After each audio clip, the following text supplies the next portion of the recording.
Brand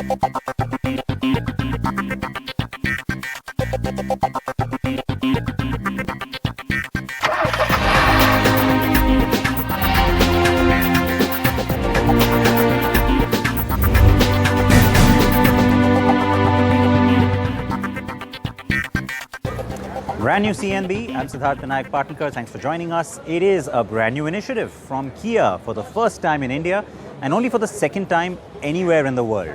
Beat 360 is essentially a brand experience center. So you can't come in here and buy cars, but you can experience everything about the brand. And it's a nice new initiative, something that we'll show you glimpses of right through today's episode. But first, I know many of you are very keen to see that promised review of the Maruti Suzuki S-Presso. So I won't keep you from it. Kingshuk and I spent a lot of time driving the car, testing it thoroughly, all the details you need to know.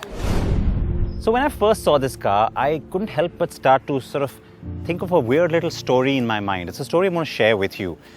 Think about it. 3 friends, really close friends. They did everything together, and by that I mean everything. So the outcome of this very interesting 3-way relationship was a brand new child. And who are the 3 friends? Well, the Vitara Brezza from Maruti Suzuki, the Kwid from Renault, and the KUV 100 from Mahindra. So the thing is, we don't really know who the father is.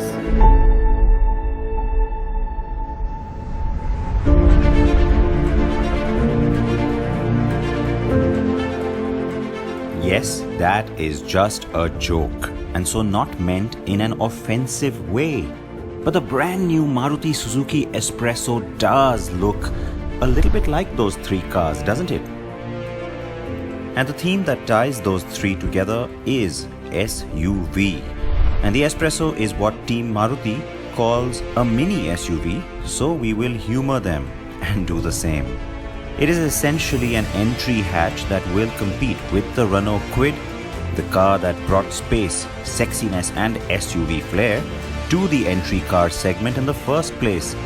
So it's not a huge surprise that it looks that way.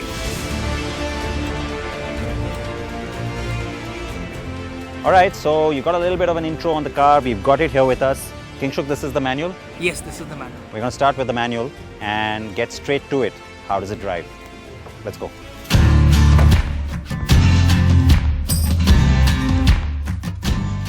To be fair, "Let's go" was the tagline for the Alto, the car that the Espresso hopes to supplement at the entry volume side of things. The new Espresso essentially occupies the kind of positioning the previous Wagon R used to: tall, narrow, compact and priced attractively.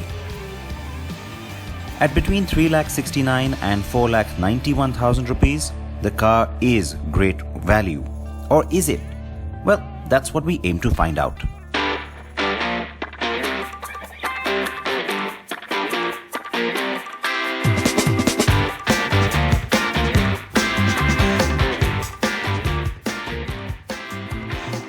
It looks kind of narrow from the back, especially out on the road, and that is because it is. Remember the parallel I drew with the earlier generation Wagon R? Well, that buyer was not necessarily happy with the bigger Wagon R, and so may love this. The front and flanks, though, do have some road presence, but only by comparison to the rear.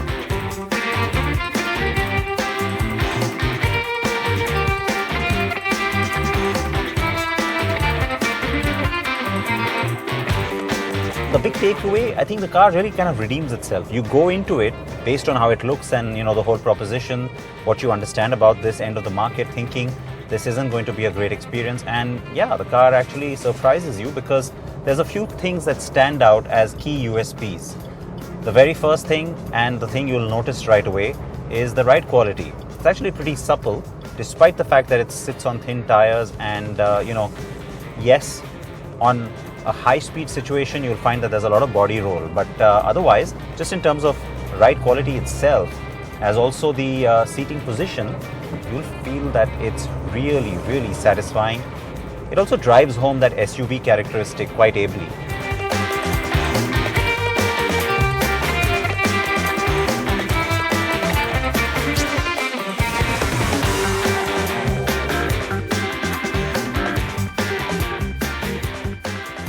So ride quality is good. The steering, that's the other thing that will surprise you. Going how entry-level Marutis have always been, I expected sort of a wobbly, soft steering. Not quite so. It's I won't say it's very stiff, but yes, it certainly is a lot more satisfying in terms of both its response and how it performs out on the open road. It's the angle of the steering though that bothers me, because it's fixed at this angle. It's a little small to this steering, and so takes some getting used to. Now in city driving, for the most part, you won't find it uncomfortable, but on long distance drives, you're going to find this angle really weird, because it will start to tire your arms out, because it's kind of dropped forward a little bit, and of course you can't adjust it, so that's a bit of a downer for me.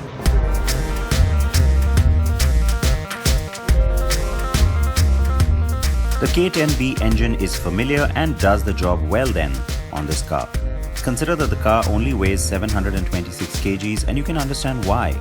Now it's built on a new platform that is definitely superior to the previous WagonR or Alto family though. Let me explain why.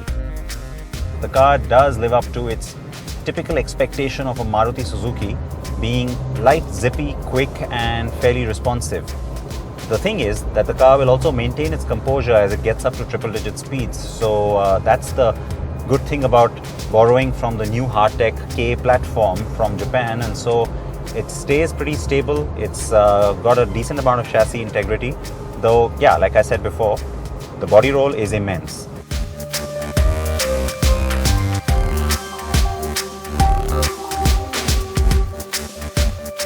The gearbox is very forgiving though, and you won't see too much frequent gear changing required in city traffic.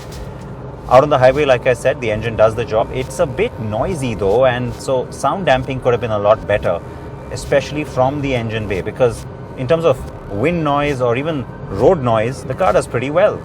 But it is that engine noise that will start to really grate on your nerves. So that's another big negative, unfortunately. Yet the overall drive experience is, wait for it, more refined than you'd expect when you see the car for the first time. I would recommend this as a pure city car still, and not really a highway cruiser. Now, the AMT version.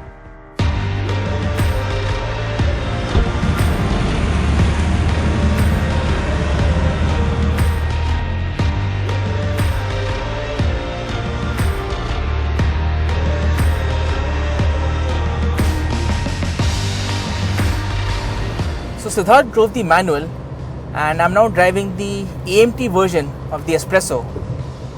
Engine of course stays the same, 67 brake horsepower, 90 Newton meters of peak torque, and instead of the 5-speed manual gearbox, this one gets an AMT or AGS as Maruti likes to call it.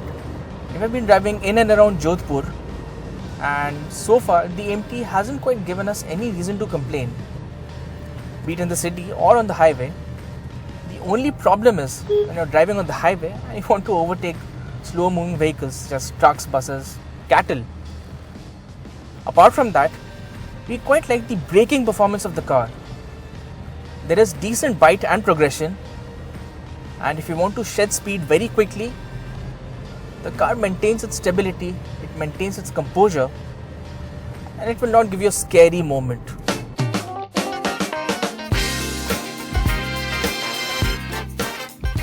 The Espresso meets basic front crash norms, certified at 56 km per hour, and has ABS and a driver side airbag as standard. Each variant has an O or option, which gives you dual airbags and seat belts with pre-tensioners.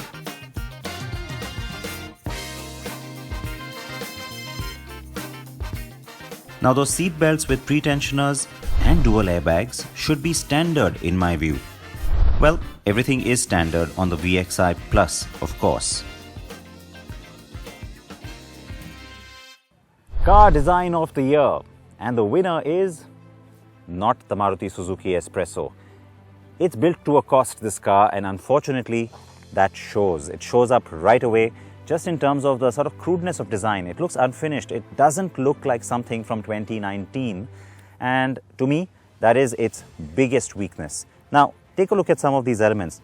Huge wheel well, exaggerated height, So there's a lot of gap here between the wheel and the car's body. And then if you look at the wheel well itself, it's all naked in there. There's absolutely no cladding. Again, shows up the cost-cutting element on this car for sure. It's given that squarish element because of trying to look like an SUV, because it's a mini SUV. And yet, it makes the wheel actually look smaller than it is. And it is a small wheel to begin with. 13-inch wheel on the regular car, 14 on the VXI Plus. Lots of metal over here, and you know, I have to say in the red, the car actually looks a little bit nicer because some of these lines do show up a little nicer. In some of the other colors, it all just looks flat, so nothing to break all this expanse of metal. And again, that's been done for the SUV element. It does imply a lot of sense of space, this design does, and that I have to say is a good thing perhaps for a lot of people. You know, nice big greenhouse, lots of light, very airy sort of a look for the cabin, but just really plain and boring design otherwise. Even in the front, yes, there's a little bit of drama that you get from the grille and, you know, the headlamp cluster, but really not much. Lots of big metal here too, because remember, this DRL is not standard. It's an accessory aftermarket that you can get at the dealer. Costs 10,000 rupees. So how many people will really get it? Not so sure. But the only good thing is that even the guy buying the base variant can get that. Now, the bumper, yes, it's two-tone, and thank God for that, because at least that does break some of that metal monotony. It does have an element coming up here, which again gives that SUV look. There's a skid plate down there that you can get, which is again optional. Accessorization will be key on this car, because we've seen with the Renault Kwid, the car that this is really going after, lots of people like to accessorize and customize their cars. A big percentage of those buyers have shown that. And so, of course, Maruti would want to go for something like that here. Even this chrome element that you see in the grille, not standard. That is part of the accessory kit as well. In fact, you've got two different packs that are available, and Energetic and Expedition. And on those, you get certain elements around the car. You get a little bit of a colorful border for this. You've got, of course, a big strip that again helps break some of this monotony that I've been talking about. So yes, some of those things will probably get popular, but you know what? None of it may really matter, because they're probably going to sell a ton of these anyway. It doesn't matter what I think about how it looks, because a lot of the buyers, think about it, for them, from an Alto K10 or even an Alto 800, this is a huge step up, figuratively and literally.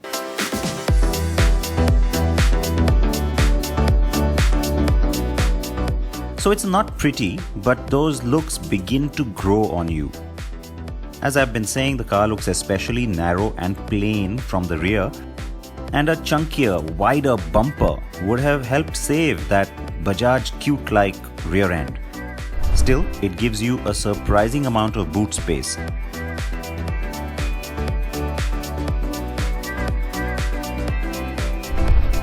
There is no variant badging for trim or even the AMT. So after seeing the outside, you may not have huge expectations of the cabin itself, but I have to say that at least in terms of design imagination, you see something which you've never seen from Maruti before. A very different layout for the dash, really nice elements in terms of some of the shapes. I mean, look at the way the AC vents are mounted up here. It's not always comfortable in terms of, you know, the blast of air coming at your face, but I have to say the AC itself is very effective in its cooling. The round element, which is like minis, of course Maruti likes to say it's inspired by premium watches, go figure. But it's still different. It's nice. It's not badly finished. It's not too plasticky, though some of these elements like the storage space here could have had a soft plastic, so that if you do keep keys or phones or coins over here, they don't bounce around too much. So it's a very strange thing. Inside here you see these sort of dead patterns in the black, and there's no real reason for this shape otherwise. I suspect the export model or perhaps a future variant will have an LED, perhaps tachometer and fuel gauge in there. That's possibly the only reason why it's been designed this way. You've got obvious cost saving though, that despite this imaginative design, shows up straight away. The fact that the instrument cluster is right here in the middle and not in front of you, it does not really take away too much attention, because the car is so tiny that you're not really sort of bothered by that too much. But obvious cost saving, so that left-hand drive, right-hand drive, because remember Maruti has said it will export this car to many markets, shouldn't be a problem in terms of cost. The power windows are in here as well, just for the front two doors and not on the door itself. Again, very obvious cost saving, and no power windows even as an option on the top end version, which is a bit surprising. But Yes, this is a car that's designed to a certain cost. Lastly, this particular one, of course, is the AMT. You've got the USB point here for the Smart Play Studio input, as well as your phone charging. And you've got a 12-volt charger there, just below the AC controls. Steering mounted controls, always a good thing. And in this segment in particular, people do appreciate it. Comfortable seats, very surprisingly comfortable seats. I have to say, nice, tall, upright stance, easy to get in and out of. The same is true at the back. Take a look at the rear space now. The rear is great on space. Headroom and legroom are good for this segment. The seat itself isn't as plump or contoured as I would have liked, and the inbuilt headrests are a bit too low. But most people will love this, and it will remind them of that old WagonR.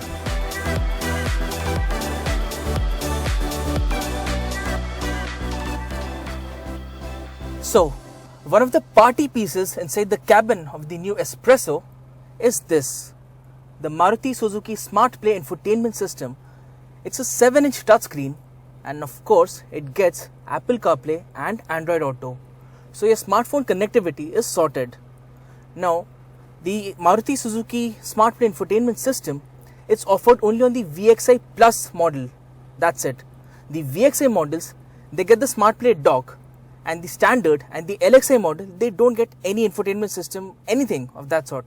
But the good news there is the fact that Maruti Suzuki is offering a bunch of accessories. So, even if you are buying the base variant of the Espresso, you can always ask Maruti to fit in an infotainment system. And Maruti also offers a wide range of those. So, you have the option of fitting in a rear seat entertainment system as well at the price of 11,000 rupees, going up all the way to 26,250 rupees for the top of the line Pioneer infotainment system, which you can fit here. So even if you have the base model, you can always accessorize it. With Renault having just brought us the facelift on its 800cc and 1-litre Quid, the battle here will be an interesting one. As I said before, despite what any of us think, the Espresso will likely sell like hotcakes. It's a definite upgrade to the buyer who's used to an Alto or an Eco or even the old WagonR's standard. The chassis, suspension, ground clearance, drive performance, mileage and excellent air conditioning are its strong qualities. Now if only it had also gone bigger on safety and on styling and was just a tad wider. If only. The last thing we want to say is that despite the car's name, there is absolutely nothing connecting it with a nice strong shot of coffee. And there's not even a brown paint shade to bring that element in.